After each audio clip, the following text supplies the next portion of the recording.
I'm here with my production assistant, Gianna. To start this recipe, we need to add 1 packet of active dry yeast. My production assistant also happens to be my niece. Hey Gianna, go give me a whisk. After we add the yeast, we need to add a half a cup of flour. All-purpose flour. Very purposeful flour. Hey, thanks for the whisk. Once the flour is added, we'll add a cup of hot water, about 105 degrees. You don't want it too hot, it'll kill the yeast. Think of it like a hot bath, maybe, if you don't have a thermometer. There goes the director with another bottle. I think he's got a drinking problem.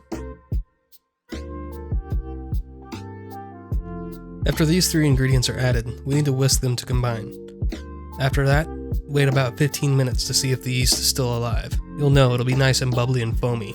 This is called a sponge. Pretty neat, right? After your yeast is nice and floofy and activated, add 1 egg. Oh, there goes the CEO. Don't make her mad. Add 3 tablespoons of melted butter, unsalted preferably. 3 tablespoons of sugar, granulated, white sugar. Hey, there's the director. And then add 1 1/4 teaspoon table salt. If you have salted butter, just 1 teaspoon. Don't forget to scratch your nose. After all that, add the rest of the flour, 3 cups. It's a lot of flour. Don't forget to hit the bowl and give it a good tap. Watch out for that CEO. Once all those are in your bowl, put them in your stand mixer with the dough hook attachment. Start mixing it until they become cohesive and form a lump. Kinda like me. A cohesive lump. If it doesn't want to come together, you can add a spatula to kind of help it out a little bit. I need a little bit of help, but you're gonna need more than a spatula.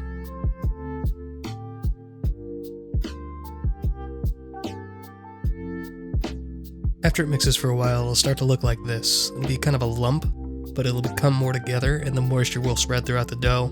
It'll look a little more soupy, like this. You might need to add some flour if it looks like that. If it looks like that, it's too wet. Add a little flour, kind of help it out again with the spatula. After you give it a little spatulation, it should start to look like this. Once it's at this point, you should let it knead in the bowl for about 5 minutes. You'll know when it's done. It'll be soft and supple, a little tacky. Some will stick to your fingers, kind of like me. Once your dough is nice and kneaded, you want to flour your work surface, just a little bit. Once you do that, gently scoop your dough out onto the floured work surface. Once it's out of the bowl, you kind of want to, roll it around a little bit, toss it, smack it. It's been a bad boy. At this point, you want to fold it in under itself, very gently and slowly, until it forms a nice smooth surface on top. Once you have a nice smooth surface, flip it over and pinch its bottom because it's been a bad boy. Then drop it back on the work surface and give it a good jiggle. At this point, you'll want to clean the bowl out and put a good glug of olive oil in it.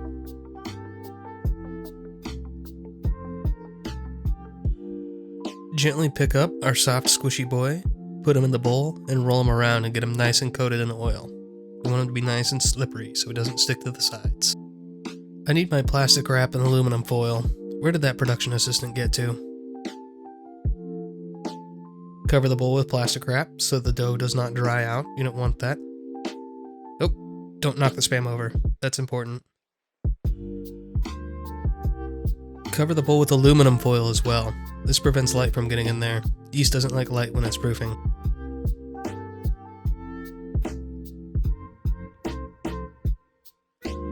Toss it around a little bit, and then take it to a warm place to proof for about 2 hours.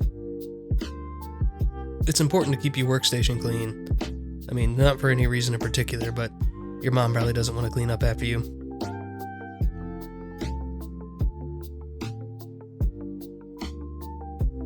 Some of the more keen-eyed among you might have noticed that I have a finger injury. This is because you shouldn't mix hard liquor and very sharp knives. Terrible idea, folks.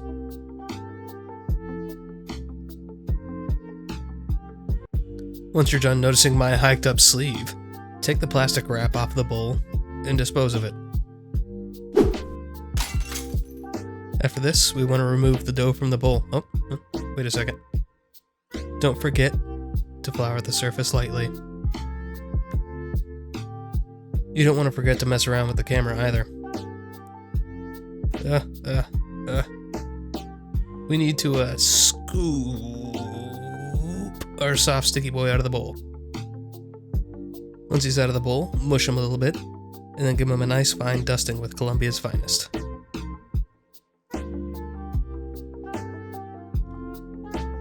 Mush him around some more, smush him flat into a rectangular shape until he looks like this, around a ½ inch thick. After this, we're going to cut it into eighths. If you don't have a dough knife, just use a spatula or something. I don't know, I'm not the cops. Do what you want.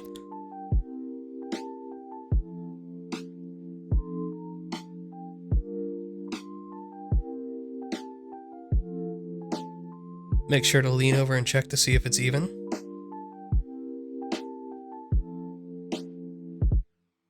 After you're done cutting it, fold it into itself in a nice little even discs. Watch how fast I can do this. We're just going to put this over here and this over here too. Get a large baking tray with parchment paper or a silpat.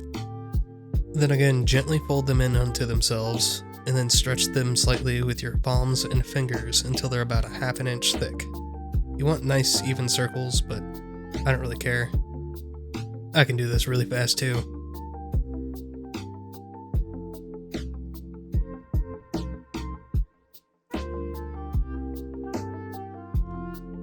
And I'll show you this again just in case. Halfway through doing this, my camera cut off. I don't know why. It's weird. While those proof for about an hour, we're going to make mayonnaise. Take 1 large egg.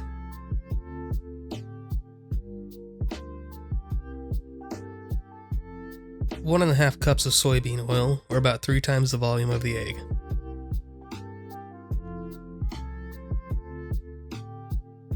And then some salt.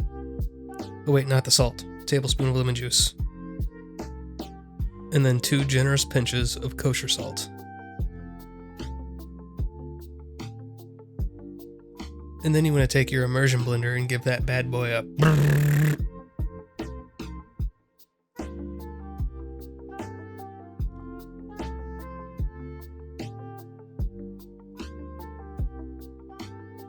I think the director wants to get a better view on how production is going.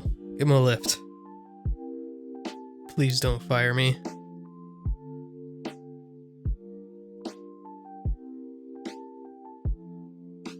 Probably should have mentioned that you should drape them with plastic before you let them proof. Lovely. Pay no mind to the bad lighting. I can't control the sun. I'm not going to redo my camera setup, and these are ready to go in the oven. Gently remove the plastic and dispose of it. After this, we want to brush them with an egg wash. It is 1 egg and a tablespoon of milk, beaten very well. Very, very, very gently brush them. Don't apply any pressure at all. Watch how fast I can do this.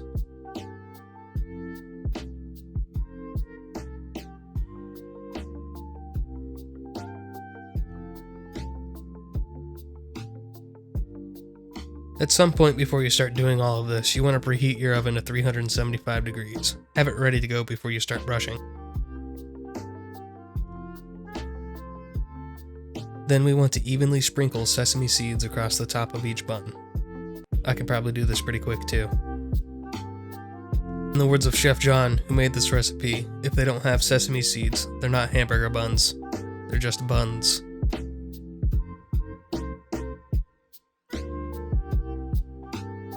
Look at those lovely out-of-focus buns.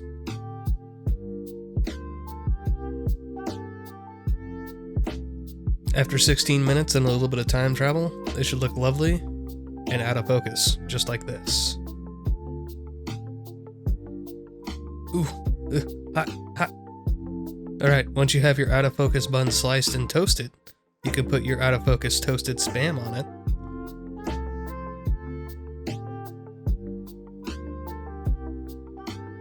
And then a generous dollop of your out of focus handmade mayonnaise.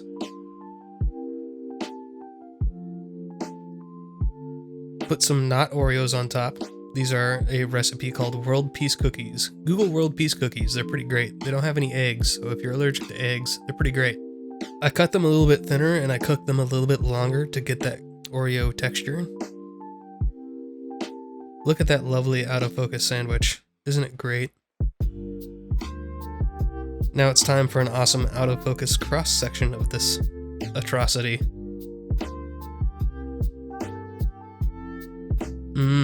Looks like an abomination. Well, here we go.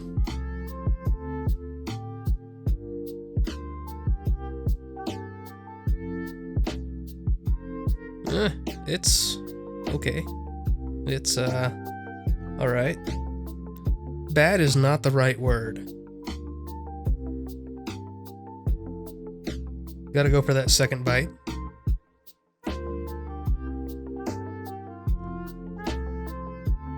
The only word I can think of is why.